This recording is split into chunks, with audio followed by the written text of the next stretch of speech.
vous avez, par contre, je n'ai pas vu en rapport le nombre de projets, mais il est assez important. Depuis notamment la mise en place de cette SPN, donc l'initiative, qui mutualise les risques sur les différents projets portés par, en termes de production d'énergie de photovoltaïque. Donc sur le territoire du pays de Châteaugiron en communauté, effectivement, le premier projet, c'est donc sur le parking des bois, du tennis.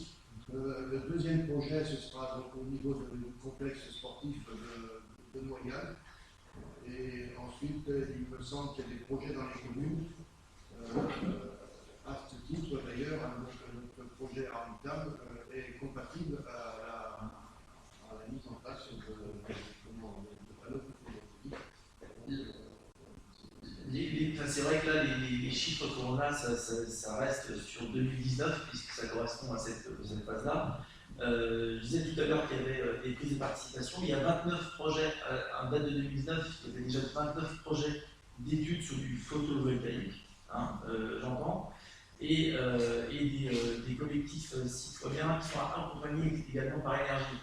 Et pour répondre à ce que tu disais tout à l'heure, effectivement, il n'y a que 10%, et là on n'est pas bon sur le principe, parce que l'énergie va été, la SEM énergie va été créée justement pour que l'on vienne à concourir activement à l'atteinte de l'objectif de 32% d'énergie renouvelable dans la consommation finale d'ici 2030. Alors est-ce qu'on y sera, je ne sais pas, c'est loin d'être sûr, mais l'énergie se peut être un booster pour tous ces projets justement de production d'énergie renouvelable. Donc, voilà, la course est lancée, mais bon, on a encore, c'est sûr, c'est vrai, beaucoup de projets à lancer pour ça. J'avais une question autrement, c'était est-ce que dans le cas de porteurs de projet, est-ce qu'ils portent également des projets de rénovation énergétique des bâtiments? La rénovation énergétique des bâtiments ne fait pas partie de la compétence du. Non, la rénovation énergétique, c'est autre chose. Là, il s'agit de production d'électricité. Donc, voilà. Donc, c'est. Pardon? Du fait que la rénovation énergétique permet l'économie d'énergie. Non, mais la volonté, le rôle du SDE, c'est de produire, enfin, c'est d'acheminer et de produire de l'électricité. C'était la mission première, était déjà de transporter l'électricité donc vers l'habitat, vers tous les bâtiments. Et vous avez vu d'ailleurs qu'à ce titre, il y a toujours bien, vous pouvez revenir sur la diapo, mais un pourcentage important de réseaux qui est toujours en 4 fils, hein, donc non, c'est la diapo précédente, non, encore avant, après peut-être, qui a plus de 40 ans. C'est pas celle-ci. Voilà, celle-ci. Hein, donc, il y a toujours 22% du réseau qui est ce qu'on appelle en 4 fils, hein, donc basse tension, donc en campagne, qui est très fragile. Donc, en termes de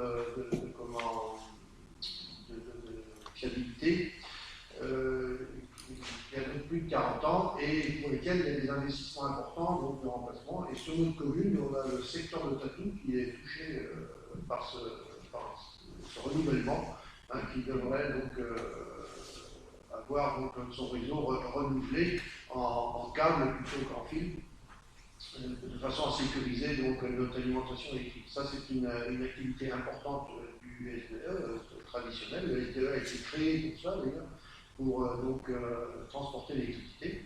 Et s'est développé depuis, donc, jusqu'à la production d'énergie renouvelable, donc au travers du photovoltaïque, mais également au travers de la méthanisation. Donc le projet du frais, le projet qui n'est plus un projet, puisque c'est en place. Et puis donc un projet au niveau de Chanzé avec les producteurs de poulet de Chanzé qui se sont regroupés pour mettre en place un méthaniseur et qui produira également de l'électricité. Voilà, à noter donc le temps moyen de coupure, hein, donc 55 minutes. Alors c'est un temps moyen. Donc là, on a des coupures très longues. Hein, on a vécu sur la commune il n'y a pas très longtemps, hein, sur le nord, hein, donc de plus de 24 heures, me semble-t-il. Donc bien sûr, c'est atténué par les micro-coupures, hein, les nombreuses micro-coupures inférieures à la minute. Donc c'est un calcul, bon, voilà, c'est un indicateur. Aujourd'hui, c'est 55 minutes, c'est important en moyenne, d'où l'intérêt de fiabiliser le réseau. Sachez que donc, vous pouvez aller sur le site pour signaler donc, les dysfonctionnements. Donc, le site du SDE permet donc, le signalement des dysfonctionnements lorsque vous voyez. En mairie également, nous avons la possibilité d'accès direct à la plateforme de signalement de dysfonctionnement.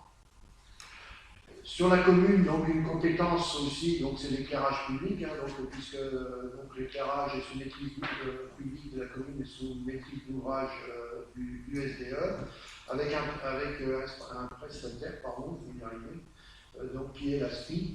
Et là aussi, lorsqu'il y a un dysfonctionnement, donc il peut y avoir un signalement direct concernant l'éclairage public. Est-ce qu'il y a des questions? Oui. Ouais, juste pour ma gouverne, Gabriel, si tu sais la nature du point d'achoppement avec le concessionnaire Enedis et si c'est résolu. Non, je sais pas. Ouais.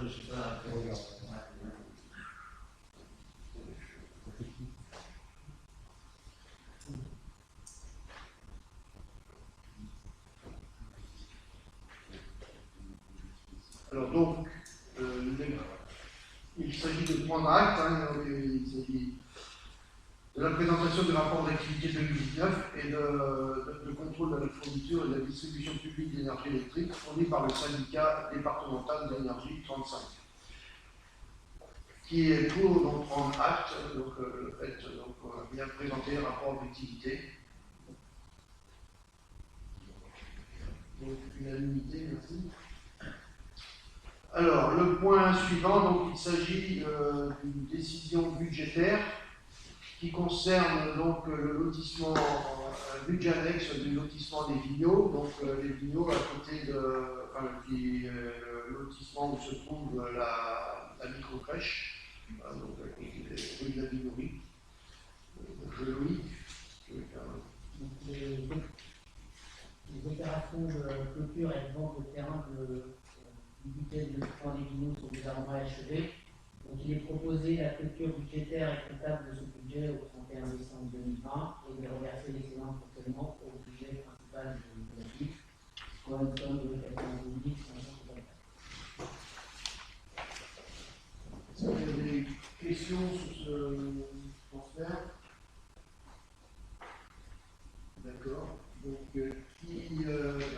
il est proposé d'approuver le versement de l'excédent au budget principal, de clôturer le budget annexe du lotissement des Vignots au 31 décembre 2020 et d'autoriser à signer tous les documents afférents.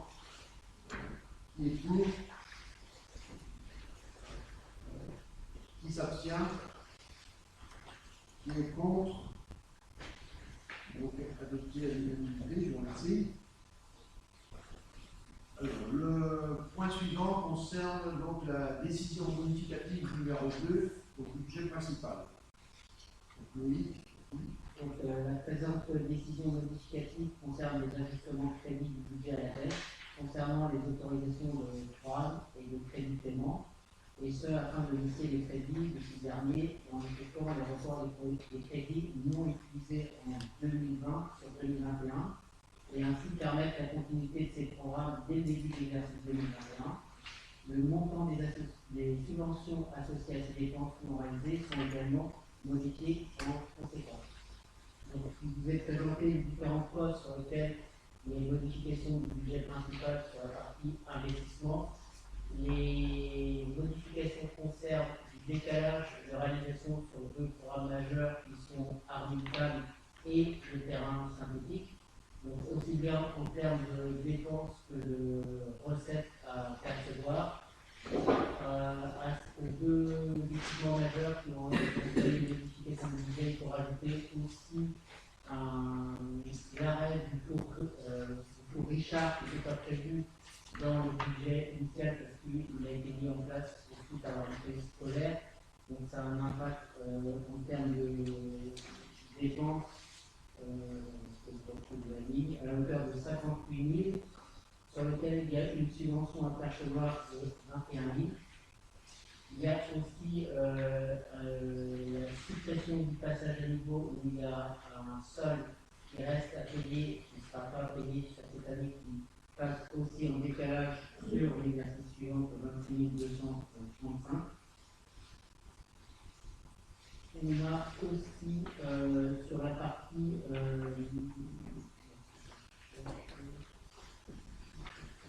donc voilà, les principaux décalages de dépenses qui entraînent un impact sur notre budget émettif, un décalage de dépenses en net, donc les dépenses moins les recettes de décalage, à la hauteur de 1 545 936.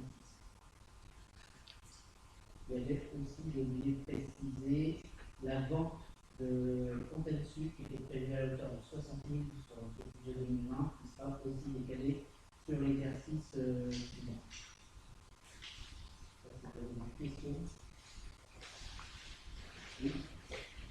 Alors, c'est pas vraiment une question, je vais redire ce que j'ai dit en commission de finances la dernière fois, donc il n'y a pas d'objectif de bloquer quoi que ce soit, donc voilà, même si c'est des choses techniques, des écritures, l'idée c'est vraiment pas de bloquer, mais on tiendra notre ligne de conduite sur les sujets du terrain synthétique, donc on s'abstiendra sur ces sujets, donc il est intégré donc on s'abstiendra là-dessus, et pour ne pas prendre la parole d'autres points, on s'abstiendra aussi sur la partie armée TAM, sur le sujet des badges, on avait déjà voté contre au Conseil, donc on s'abstiendra cette fois-ci.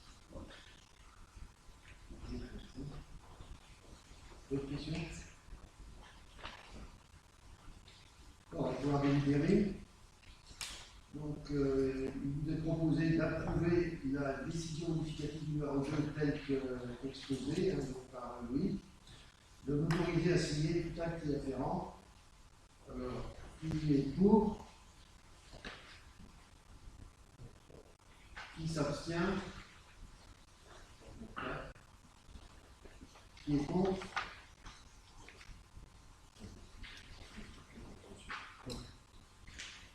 Le point suivant, donc toujours des décisions budgétaires concernant donc le lissage d'un APCP sur un projet qui commence à dater, donc la suppression du passage à niveau. Oui, dans la continuité de la décision précédente, concernant la suppression du passage à niveau, donc en 2012, le conseil municipal a créé une APCP pour le contournement du passage à niveau numéro 1979. Pardon, 179. Pour 2021, compte tenu de l'absence de demande de paiement en 2020, il est nécessaire de lister les crédits de dépenses exprimés en DDC à la hauteur de 26 235, donc la somme inscrite au titre de 2020 millions, ça a été payé et reporté sur 2021, comme vous le constatez dans le tableau affiché.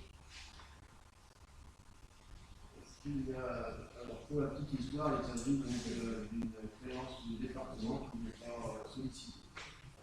Donc depuis un certain nombre d'années, et malheureusement, nous sommes obligés de la recouvrir au budget en titre pénalisant. Alors, est-ce qu'il y a des questions? Donc, je vous propose de passer au vote. Donc, il est proposé de valider le lissage de crédit de paiement de la procédure APCP pour le contournement lié à la suppression du passage à niveau, tel que ça a été présenté par Louis. Qui est pour? Qui s'abstient? Qui est contre? Donc, adopté à l'unanimité, donc merci. Alors, la suivante, donc, c'est toujours une APCP, votre autorisation de programme de crédit de paiement, concernant la restructuration du restaurant scolaire. En 2016, le conseil municipal a créé une APCP pour la restructuration du restaurant scolaire. Pour 2021, et compte tenu de l'avancement des travaux en 2020, il est nécessaire de lister les crédits de dépenses exprimés en TPC. Il a été inscrit une somme de 20 000 € sur le budget 2020. Il a été réalisé uniquement 4 508,25, donc delta 15 480,75 est reporté sur l'année 2021. Ça correspond, on va dire, à un solde de l'eau qui reste à payer, qui était en suspens pour un litige, je crois, qui a été résolu, donc qui sera payé sur 2021. Il y a des questions? Je vous propose de passer au vote. Donc, il est proposé donc, de valider le lissage de crédit de paiement de la procédure d'autorisation de programme pour la restructuration du référent scolaire, tel que présenté par lui. Qui est pour? Qui s'abstient? Qui est contre? Donc, adopté à l'unanimité, je vous remercie. Alors, le suivant, donc, c'est la PCP du Darmoutam. En 2018, le conseil municipal a créé une APCP pour la réalisation du nouvel équipement socio-culturel. Les dépenses supplémentaires sont ajoutées par rapport à la paix. Donc, il y a l'équipement d'une centrale d'alarme intrusion avec une centrale de gestion et un lecteur de cartes, ainsi qu'un déploiement de la détection sur l'ensemble des espaces, soit une somme de 24 000. L'installation de la fibre noire pour un montant de 6 000. Les équipements informatiques et de téléphonie adéquats pour 5 000. La pose d'un portail pour la sécurisation des espaces pour une somme de 10 000. Et l'éclairage de la zone piétonne des espaces publics pour 53 000. L'enveloppe globale s'élève à 100 000, faisant évoluer le montant de l'autorisation de programme de 4 921 à 5 021. Au titre de 2020, il avait été inscrit à un montant de 3 248 327 au budget principal. À ce jour, il a été réalisé uniquement 1 865 858, ce qui entraîne un report de dépenses sur l'année 2021 à hauteur de 1 382 469, auquel on a rajouté les 100 000 de dépenses supplémentaires, qui fait que l'augmentation sera de 1 482 465. Est-ce qu'il y a des questions? Je vous propose de passer au vote. Donc, il vous est proposé de réviser l'autorisation de programme pour la création du nouvel équipement socio-culturel tel que vous l'a présenté. Qui est pour? Qui s'abstient?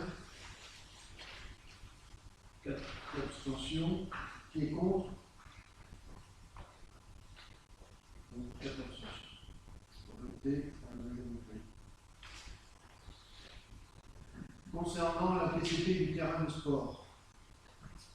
En 2019, le conseil municipal a créé une APCP pour la réalisation d'un terrain de sport synthétique. Compte tenu des réalisations de 2020 et des prévisions de travaux 2021 pour la réalisation du terrain de sport synthétique, il est nécessaire de lisser la répartition des crédits de paiement exprimés en TTC.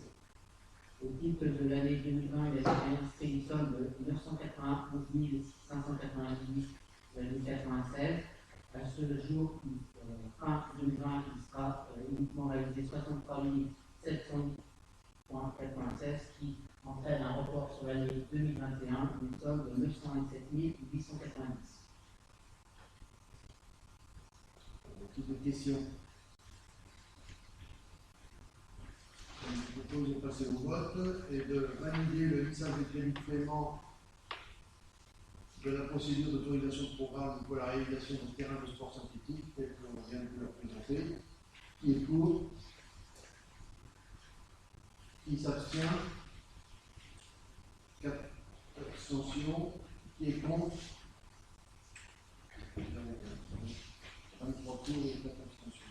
carte abstention. Alors ensuite, une décision budgétaire qui concerne l'exécution du budget d'investissement principal pour 2021. Donc l'article L16-12-1 du CGCT permet à la commune de Sarno-sur-Vilaine, sur autorisation du conseil municipal jusqu'au 15 avril, d'engager, liquider et mandater les dépenses d'investissement avant le vote du budget public dans la limite du quart des crédits ouverts au budget de l'exercice précédent, non compris les dépenses afférentes au remboursement de la dette. Pour mémoire, les crédits réels votés en dépenses sur le budget principal du budget 2020, déduction faite du remboursement du capital des emprunts et des restes à réaliser, s'élèvent au total de 2 677 150. Sur la base de ce montant, les dépenses d'investissement peuvent être engagées, liquidées et mandatées dans la limite d'un montant de 669 287. Il y a lieu de ce fait d'autoriser M. le maire à engager, liquider et mandater les dépenses d'investissement du budget principal avant le vote du budget définitif 2021 selon la répartition suivante. Donc, il est proposé d'inscrire une somme de 6 500 au titre des droits logiciels pour le service administratif, une somme de 5 000 € pour du matériel informatique tout service et une somme de 1 000 € pour des matériels divers tout service. Y a-t-il des questions? Je vous propose de passer au vote. Et donc, il vous est proposé de l'autoriser à engager, liquider et mandater des dépenses de section d'investissement 2021 du budget principal dans la limite du quart des crédits inscrits à la section d'investissement du budget principal 2020 et selon le montant et la répartition ci-dessus pour 12 500 €. Et de l'autoriser à signer tous les documents y afférents. Qui est pour? Qui s'abstient? Qui est contre? Adopté à l'unanimité, je vous remercie. Alors, maintenant, merci Loïc pour ce travail sur le budget. Maintenant, donc, concernant le personnel, donc, il s'agit donc de modifier le tableau des emplois permanents suite à l'avancement de grade. Donc, Lara. Oui, je te remercie. Alors, effectivement, on va avoir 3 points de RH. Il y en a 2 qui vont concerner la modification du tableau des emplois permanents et puis un point qui sera sur les lignes directrices. Donc, les 2 premiers sur le tableau des emplois permanents, on a donc le premier qui est affiché qui concerne l'avancement des grades. Vous pouvez voir effectivement qu'il s'agit d'un emploi de catégorie C. Un seul emploi est concerné dans la filière animation. L'agent avait un emploi d'adjoint d'animation territoriale à temps non complet, donc sur 20 plus 35e. Et puis, il y a effectivement un nouveau poste, puisqu'il avait tout simplement obtenu son concours, c'est en adéquation avec les missions qu'il exerce, et puis c'est dans le cadre tout simplement d'une évolution, bien entendu, de carrière que la municipalité accompagne. Donc, il y a un nouveau poste d'adjoint d'animation territoriale principale de 2e classe, toujours à temps non complet, de 28-35e, qui est effectivement aujourd'hui sollicité. Le motif étant donc celui que je vous ai indiqué, l'avancement de grade, l'objectif d'un examen professionnel. La date proposée est le 24 décembre 2020. Donc c'est une modification du tableau des emplois permanents, puisqu'il faut supprimer l'ancien poste, puisqu'il faut créer tout simplement, pas l'ancien grade, excusez-moi, et créer le nouveau grade. Il y a des questions?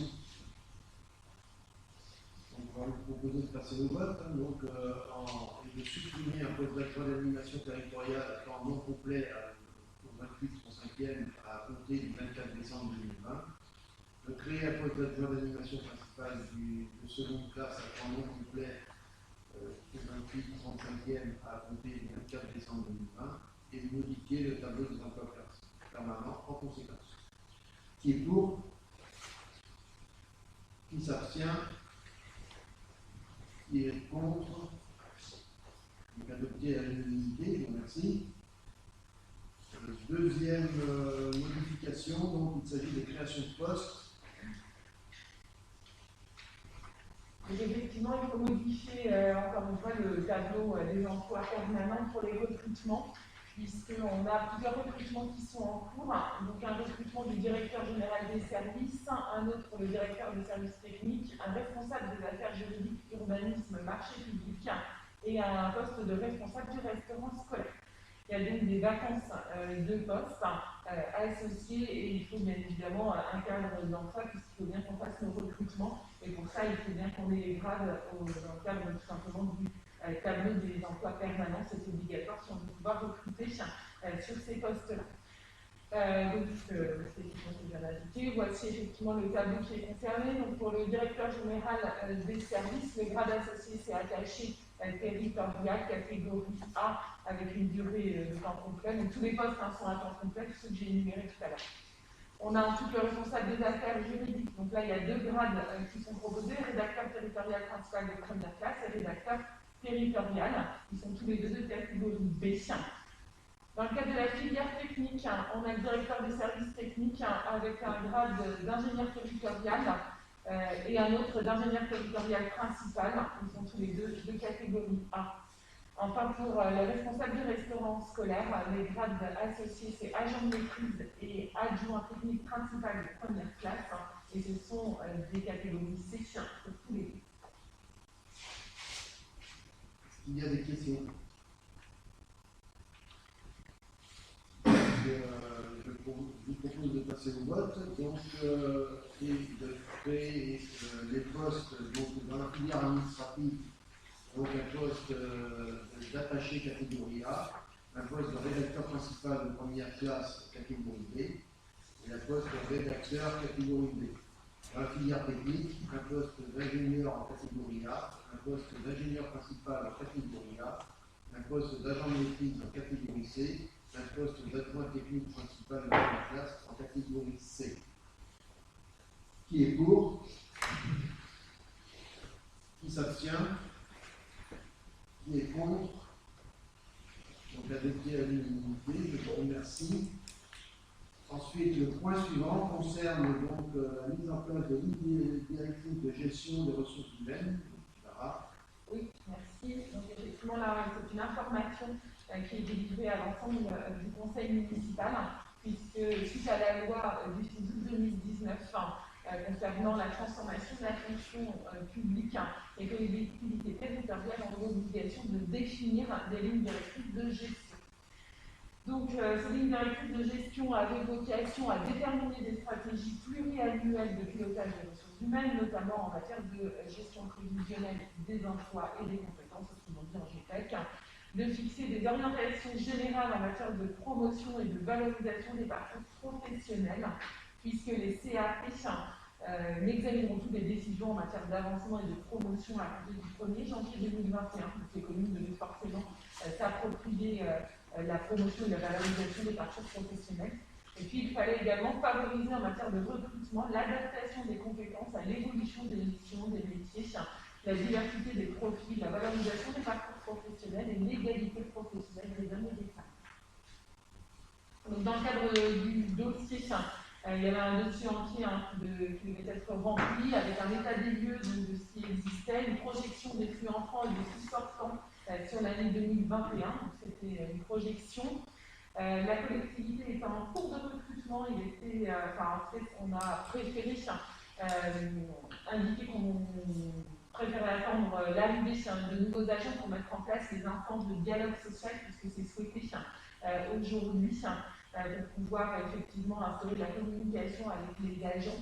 On est à moins de 50 agents, donc on n'a pas l'obligation d'avoir un comité technique, mais notre souhait étant vraiment d'instaurer du dialogue et puis de faire quelque chose de participatif, on a souhaité attendre l'arrivée, vous l'avez vu, on a plusieurs recrutements qui sont en cours, de mettre en place donc l'instance de dialogue social. C'est ce qu'on a indiqué dans le dossier. Et puis, on a également indiqué qu'il y avait une mission CDG qui était actuellement en cours sur l'ensemble des services, de la filière technique, en matière effectivement de projet Ferme 2030 pour pouvoir se projeter et puis évaluer évidemment les besoins de la commune. Donc, les lignes directrices de gestion seront donc amenées à évoluer en concertation notamment en matière de télétravail et d'aménagement du temps de travail. C'est des projets qu'on a pu indiquer également dans le document, mais encore une fois en indiquant qu'on était en attente de cette mise en place.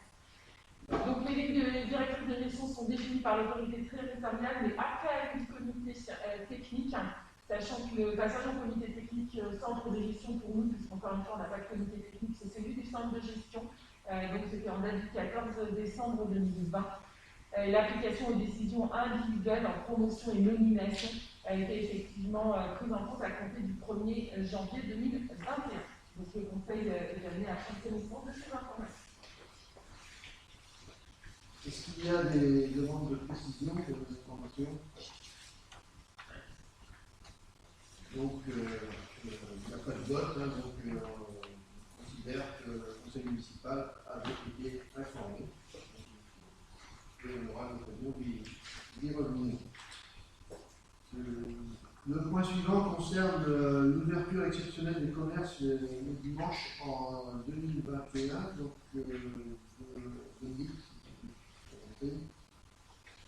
alors, c'est une décision qui ne concerne pas la commune de Sarrebon, puisque ça concerne les commerces de plus de 400 mètres carrés. Vu l'article 250 de la loi 2015-1990 du 6 août 2015 relative à la croissance, activité et l'égalité des chances économiques qui modifie les dispositions de l'article L. 3132-26 du Code du travail, considérant que M. le maire peut autoriser donc 12 dérogations au repos dominical contre 5 précédemment, considérant que les dérogations au repos dominical doivent être arrêtées avant le 31 décembre pour l'année suivante par décision du maire prise après avis du conseil municipal, considérant que lorsque le nombre de ces dimanches excède 5, la décision du maire est prise après avis conforme de l'organe délibérant de l'établissement public de coopération intercommunale à fiscalité propre dont la commune est membre. À défaut de délibération dans un délai de 2 mois suivant sa saisine, cet avis est réputé favorable. Considérant que pour les commerces de détail alimentaire dont la surface de vente est supérieure à 400 m², lorsque les jours fériés mentionnés à l'article L. 3132-26 du Code du travail sont travaillés, ces derniers sont déduits par l'établissement concerné les dimanches désignés par le maire dans la limite de 3. Considérant que depuis la loi numéro 2016-1088 du 8 août 2016, article 8.5, la liste des dimanches peut être modifiée dans les mêmes formes au cours d'année au moins 2 mois avant le premier dimanche concerné par cette modification. Et vu la loi du 6 août 2015, qui étend par ailleurs le champ d'application de la règle du volontariat des salariés aux dérogations collectives délivrées par le maire, ainsi l'article 3132-25-4, premier alinéa, prévoit à présent que seuls les salariés volontaires ayant donné leur accord par écrit à leur employeur peuvent travailler le dimanche.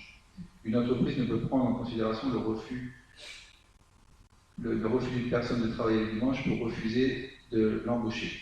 Le salarié qui refuse de travailler le dimanche ne peut faire l'objet d'une mesure discriminatoire dans le cas de l'exécution de son contrat de travail, et le refus de travailler le dimanche pour un salarié ne constitue pas une faute ou un motif de licenciement. Vu l'article L. 132-27 du Code du travail qui prévoit en outre que chaque salarié privé du repos dominical perçoit une rémunération au moins égale au double de la rémunération normale due pour une durée équivalente et un repos compensateur équivalent en temps. Vu la loi numéro 2008-351 du 16 avril 2008 relative à la journée de solidarité, les organisations représentatives des employeurs s'engagent à ne pas retenir un jour férié comme journée de solidarité. Depuis 1997 et la signature de la première charte d'urbanisme commercial, le sujet du travail dans les commerces le dimanche et les jours fériés fait l'objet d'un dialogue social entre les élus, les partenaires sociaux et les acteurs du commerce sur le territoire rennais. Organisé dans un premier temps à l'échelle de la métropole rennaise, ce dialogue social a été étendu au Pays de Rennes en 2003. Pour l'année 2021, les partenaires sociaux se sont réunis à 3 reprises, les 6 octobre, 20 octobre et 3 novembre derniers. Leurs échanges n'ont pas abouti, mais la volonté de définir un calendrier commun à l'échelle du Pays de Rennes reste partagée. Pour l'année 2021, dans l'objectif de disposer d'un calendrier commun, le maire de Sarrebon-sur-Vilaine peut autoriser les commerces de détail à déroger à la règle du repos dominical pour leurs salariés 4 dimanches, tels que définis aux articles L. 3132-26, L. 3132-27 et R. 3132-21 du Code du travail. Rémunération au moins égale au double de la rémunération normalement due pour une durée équivalente, repos compensateur équivalent en temps, et tous autres avantages liés au travail du dimanche. Donc les dates retenues sont le premier dimanche des soldes, donc un arrêté ministériel devra entériner l'annonce du ministère de l'économie et des finances du 4 décembre de reporter le début des soldes d'hiver du 6 au 20 janvier. le dimanche 5 décembre 2021, le dimanche 12 décembre et le dimanche 19 décembre. Alors après, conformément aux articles L3132-26, L3132-27 et L3132-21 du Code du travail, les vendeurs salariés de l'automobile sont autorisés à déroger à la règle du repos dominical au maximum 5 dimanches, dans un souci de cohérence à l'échelle du territoire du Pays de Rennes et conformément aux souhaits des concessions automobiles interrogées par le CNPA, les dimanches pouvant faire l'objet d'une ouverture dominicale autorisée par la revue municipale au titre de l'année 2021 seront le 17 janvier, 14 mars, 13 juin, 19 septembre et 17 octobre. Et donc, voilà, donc c'est un accord, vous avez bien vu, du Pays de Rennes, hein, qui existe depuis très longtemps, qui pour l'instant n'a pas abouti, mais par contre, alors pour nous, ça ne change rien, parce qu'on n'a pas de commerce de détail qui sont à plus de 400 mètres carrés sur notre commune. Par contre, il est évident que prendre une délibération, c'est aussi comment être solidaire, et sachant que le commerce de 400 mètres carrés, ce n'est pas un commerce local, mais c'est beaucoup plus pas régional, mais on voit bien que c'est des pôles de consommation qui couvrent plusieurs communes en tout cas. Et donc ils viennent aussi, évidemment, si vous ouvert que les dimanches, ils viennent évidemment en concurrence avec nos petits commerces du centre-bourg. Voilà, donc même si nous ne sommes pas concernés, hein, il s'agit bien donc d'un acte fort de soutien à notre commerce local.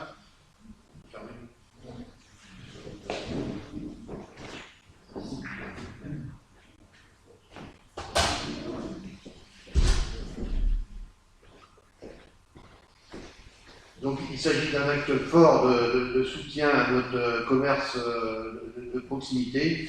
Il faut noter que sur le territoire du pays de Château-Giron Communauté, donc il faut noter le civisme des surfaces de plus de 400 mètres carrés qui, en l'absence d'accord, jouent le jeu, hein, ce qui n'est pas le cas sur tous les territoires, mais sur le pays de Château-Giron, donc il faut noter, donc, sans accord, donc applique donc, effectivement les dispositions restrictives en matière d'ouverture le dimanche, comme s'il y avait un accord. Donc voilà. Est-ce qu'il y a des questions ?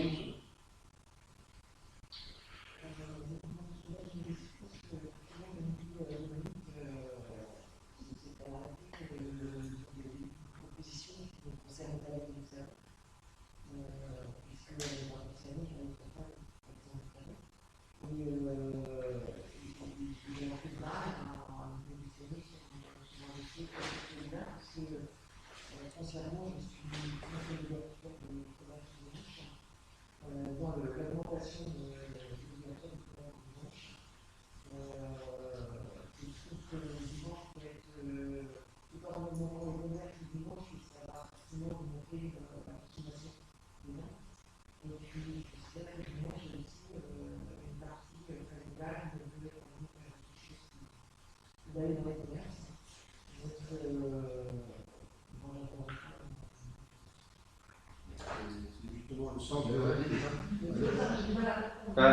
Le sens de notre vote. Quand je dis quand notre commune n'est pas concernée, c'est parce que, en fait, monsieur le maire n'a pas d'arrêté d'arrêtés municipaux à créer, puisqu'il n'y a pas de commerce de 400 mètres carrés dans notre commune. Par contre, en fait, en votant ce principe-là surtout, en fait, après, on est d'accord, on peut aller jusqu'à 0 dimanche ouvert, hein, seulement.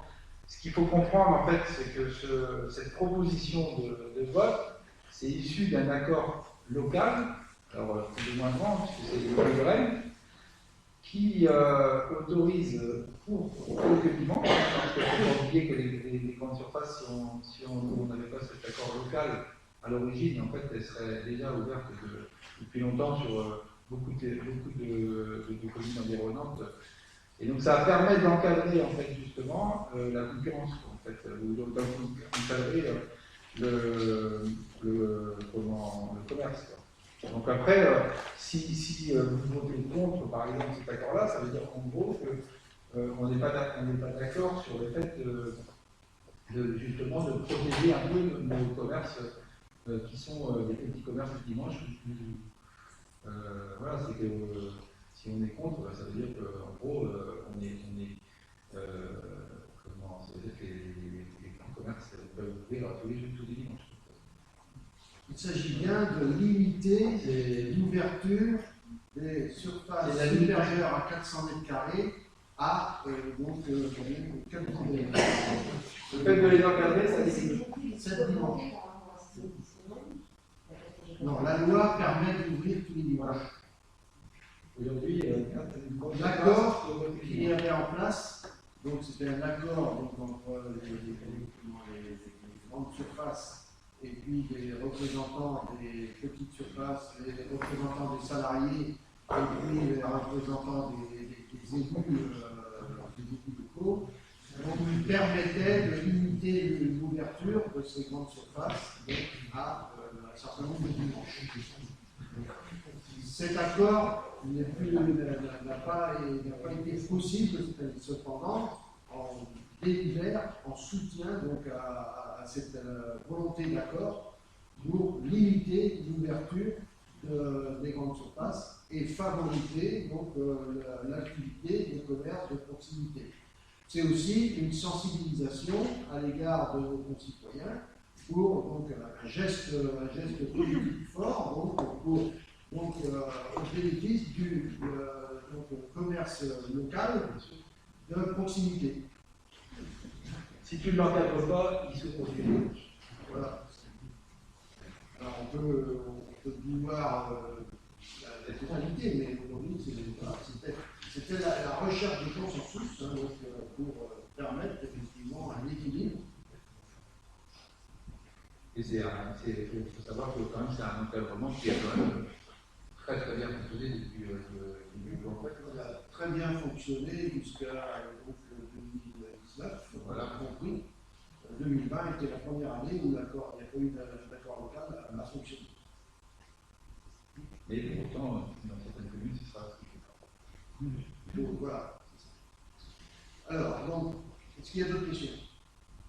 Donc, je vous propose donc, de délibérer et donc il est proposé donc, de donner un avis favorable sur la proposition de M. le maire d'autoriser les ouvertures exceptionnelles suivantes au titre de l'année 2021 pour les salariés des commerces de détail à l'exclusion des concessions des automobiles et des autres commerces dans l'objet d'une réglementation particulière les dimanches suivants. Donc, le premier dimanche des soldes, le dimanche 5 décembre, le dimanche 12 décembre et le dimanche 19 décembre. Pour les concessions automobiles, donc 17 janvier, 14 mars, 13 juin, 19 septembre et 17 octobre. De préciser que les dates seront définies par un arrêté du maire après consultation des organisations d'employeurs et de salariés concernés pour le commerce de détail et de m'autoriser, ou mon représentant, à signer tout document afférent à ce dossier. Y a-t-il des contre? Des abstentions? Donc, des pour. Donc, adopté à l'unanimité, je vous remercie. Alors, ensuite, donc, un compte rendu des décisions que j'ai été amené à prendre. Donc, un certain nombre de baux ruraux concernant donc, des parcelles de la commune, pour le GAEC Lacroix, pour le GAEC Olivet, pour M. Lequet et M. Mochet. Ensuite, un certain nombre de renonciations d'IA, rue Offenbach, une parcelle construite, rue Lamec pour une parcelle construite, la Bidouillère pour alors c'est une parcelle non construite, ça, bien non bâtie, voilà. Pour le Bretin, donc une parcelle construite. Pour la rue Olive de Sévigné, donc c'est le secteur du Gué, donc sur un terrain à bâtir. Concernant la rue Claude de Bussy, il s'agit d'un terrain à bâtir également, donc dans le lotissement de Champagne. Chemin des Monts-Bussons, donc il s'agit d'un bien bâti, donc petit lotissement près du cimetière. rue Théodore Botrel, donc il s'agit d'un bien bâti. Concernant la rue Claude de Luchy, une fois, donc un terrain à bâtir. La Guignonnière, un bien bâti. Rue de la Noue, un bien bâti également. Et enfin, le prochain conseil municipal pour le 20 janvier 2021, me semble-t-il.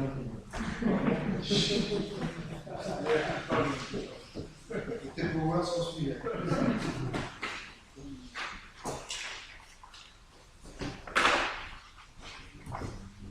Voilà. Donc, on peut lever la séance. Alors, ainsi s'achève donc ce dernier conseil municipal de l'année. Depuis l'entrée dans cette nouvelle mandature, vous avez été sollicité dans une condition inédite qui n'ont sans doute pas permis aux élus expérimentés d'accompagner les nouveaux élus dans des conditions idéales. Cependant, tous, vous vous êtes adaptés et impliqués pour accompagner tous les Servonnais tous ces derniers mois. Ces missions imprévisibles au moment de votre engagement ou réengagement n'ont pas altéré votre participation à la conduite des projets, qu'ils soient niveau déjà engagés. Ce soir encore, vous avez œuvré pour l'établissement des jeunes en approuvant la première phase de réhabilitation du complexe sportif. Au nom de la confiance que vous m'avez accordée en m'élisant au poste de maire, je veux vous féliciter et vous remercier pour la qualité des échanges, des débats et travaux, toujours au bénéfice de l'intérêt général.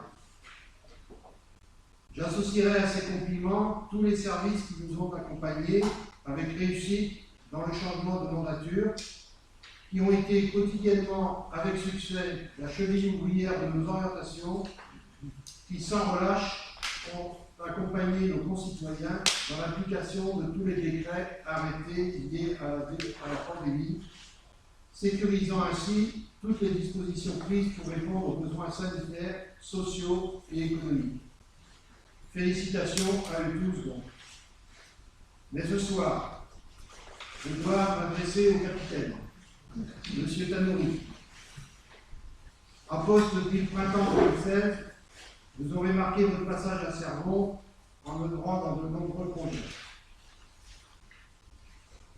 En vous appuyant sur votre solide qualité dans le domaine juridique, sur votre rigueur, vous aurez largement contribué à la satisfaction des demandes des élus en participant à la réussite de nombreux projets dans tous les domaines. Je ne les citerai pas tous, mais quelques exemples. En organisation, en mettant en place les comités stratégiques et de direction, ajouté à l'amélioration de la tenue administrative des bureaux et commissions, vous avez professionnalisé les relations et le service. En termes d'équipement, en conduisant de pair les réflexions sur le fonctionnement et l'investissement, vous avez contribué à l'optimisation du projet Armitage. Concernant les projets urbains, en nouant des partenariats innovants, vous avez facilité l'aboutissement des projets Belle Champagne de Gay délivrant. Et parmi tous les projets, ceux qui vous tiennent le plus à cœur seront les projets partagés avec les agents. La mise en place du document unique, véritable outil de protection et d'amélioration des conditions de travail pour nos agents. La mise en place du RICSEP, qui, s'il reste perfectible, constitue un outil appréciable et apprécié de reconnaissance positive à l'égard de nos agents. Bref, de nombreuses réussites que j'aurais observées de mon poste de premier adjoint puis de maire. Au nom de l'ensemble des élus municipaux, de nombreux Servonnais qui auraient aimé partager cette soirée, soyez remerciés et félicités pour votre belle implication dans Cervon 2030. Et bonne route dans votre future collectivité. Pour terminer, je souhaiterais de bonnes fêtes de fin d'année à vous tous et à l'année prochaine pour transforme pour tous. Et on pourra donc exceptionnellement partager un petit verre. Alors, bien sûr, merci beaucoup, M. Neuf, pour ces paroles qui sont touchantes pour le bilan et la reconnaissance associée. Ça touche beaucoup. Merci pour ces paroles.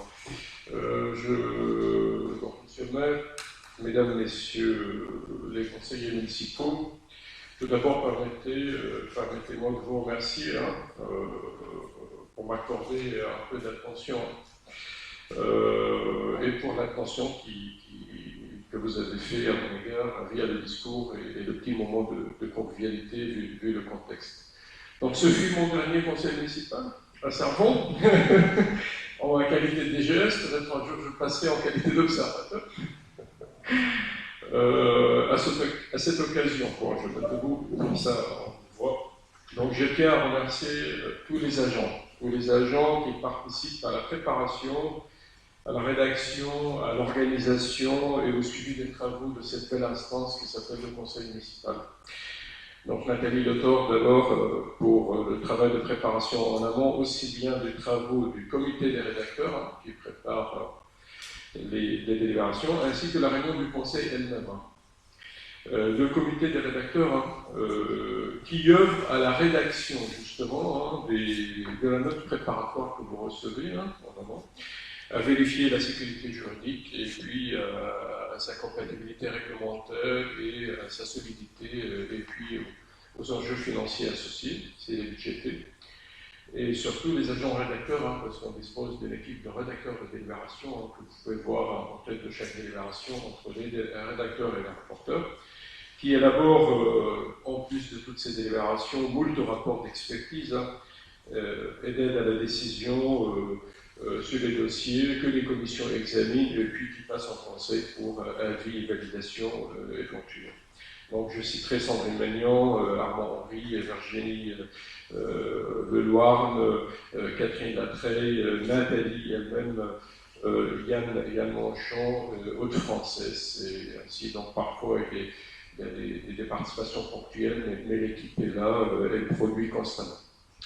Bien sûr, Aude est là également la responsabilité du CES, une instance également riche de délibération. Je remercie également les agents du service technique qui cette année, vous l'avez vu vous-même, on installe, on réinstalle, et puis de cette salle qui a connu donc, de multiples changements des lieux et d'adaptation à la réglementation et aux consignes sanitaires en lien avec la crise. Donc la logistique elle est mise en œuvre grâce à leur travail. Donc je tiens à remercier pour leur professionnalisme et leur productivité. Je tiens à remercier également les membres du comité d'élection, donc Sandrine Magnan et Yann Manchon, qui m'ont accompagné dans le management des services, dans la traduction du projet et des décisions des instances politiques, parce qu'on décline bien entendu en projet de service. Je remercie également les responsables et agents des services qui sont avec, comme vous voyez, mais d'autres également qui sont sur les sites, Arlequin, les ADSEM, la médiathèque, le restaurant scolaire, le service urbanisme, ainsi que tous les gestionnaires de services. Donc nous avons les responsables et puis les gestionnaires.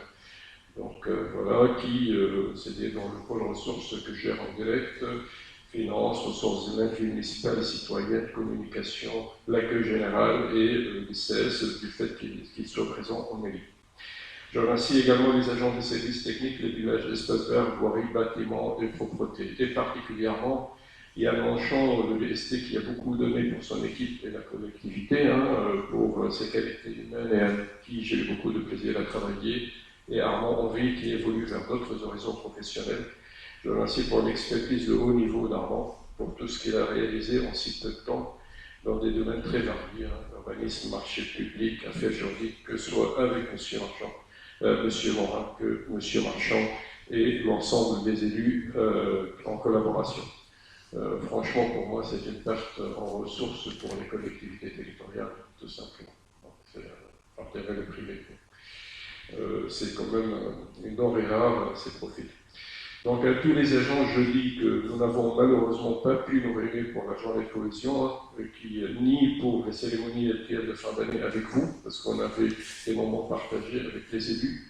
Malheureusement, donc le Noël des agents ou les vœux, et donc ni autour d'un moment de convivialité pour les départs des uns et des autres. Donc je tiens à remercier tous mes agents pour les belles années de collaboration, pour les défis relevés, pour les projets et les résultats obtenus, qui sont obtenus en fait grâce à leur investissement, que le mien, à leur professionnalisme et les bons moments de convivialité que nous devons partager. Ils ont beaucoup investi également, ils étaient beaucoup investis en période de Covid, donc ils méritent également, vous n'avez pas manqué de leur dire et de leur rappeler, donc je vous remercie en leur nom aussi. On a traversé une année particulière, donc voilà, et on est encore, on espère s'en sortir rapidement. Je tiens à leur dire qu'ils peuvent être fiers de leur engagement, de la qualité du service public rendu Sarvonnais et qui est apprécié par la population, d'après les échos que nous avons. La plus belle réussite, monsieur le maire, c'est cette cohésion d'équipe, élus, agents et agents. La cohésion qui nous a permis d'œuvrer en tant qu'équipe solidaire, motivée et engagée dans le projet de développement Servant 2030 qui continue après moi, qui a commencé, j'étais en charge de le mettre en œuvre. Je suis arrêté juste au moment de la validation des études préopérationnelles et puis on a décliné sous l'ancien mandat et puis ça continue. Donc, au-delà de l'aspect aménagement strict sensu, en fait, c'est un projet d'avenir. Un projet d'avenir d'une ville attractive, c'est comme ça qu'on l'a compris, et une ville dynamique. Donc, chacun travaille dans ce cadre-là. Une ville où il fait bon vivre, une ville qui dispose d'un environnement attractif, qualitatif, et offre à ses habitants des services de qualité. Des services qui permettent donc d'avoir un bon cadre de vie, mais qui maintiennent, selon la formule utilisée, une ville à la campagne. Donc on puisse avoir les services et le cadre adéquat. Donc nous y avons consacré notre énergie et nos compétences, mais nous avons également eu beaucoup de plaisir à travailler pour cette ville.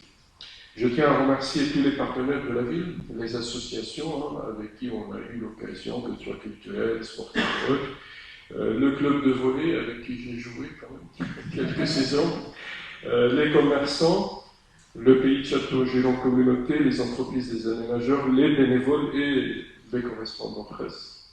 Jean-Michel.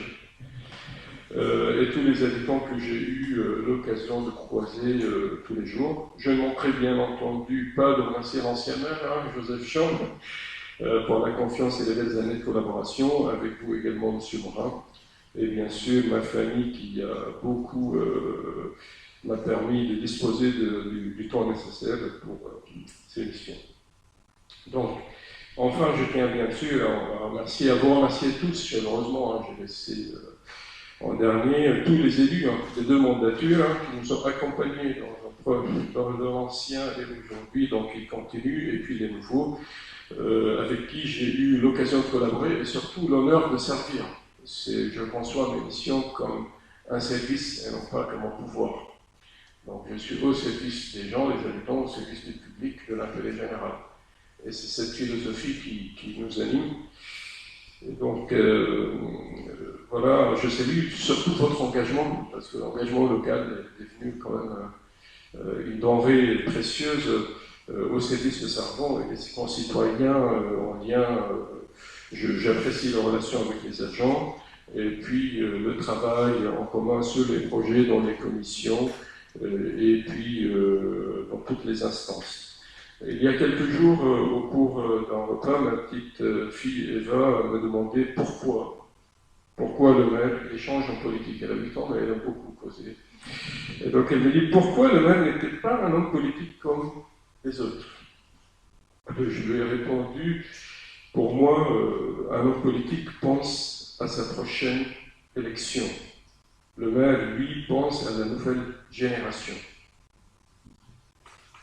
Et pour moi, voilà, vous appartenez à cette catégorie, monsieur le maire, comme avec monsieur Jean également, et puis ça peut également se refléter vis-à-vis de l'ensemble des conseillers municipaux. C'est ce qui distingue un engagement local pour moi vous réfléchissez à l'avenir de votre ville, à son développement, aux enfants, aux générations suivantes qui viennent à leur accueil, à leur développement. Donc j'espère avoir bien répondu et résumé en quelques mots à l'enfant ma vision de l'engagement local que j'apprécie beaucoup. Et puis, je tiens à vous remercier encore une fois, Monsieur Morin, pour la reconnaissance. Et puis, j'ai beaucoup apprécié travailler ces projets avec vous, avec les élus. Quelqu'un d'autre prendra le relève et cette vente grandira. Elle sera toujours une ville dynamique. Elle sera encore plus dynamique et plus belle. Donc, je souhaite à tous de très belles fêtes de fin d'année. Belle réussite de votre mandat et belle évolution pour Servan et ses habitants. Merci.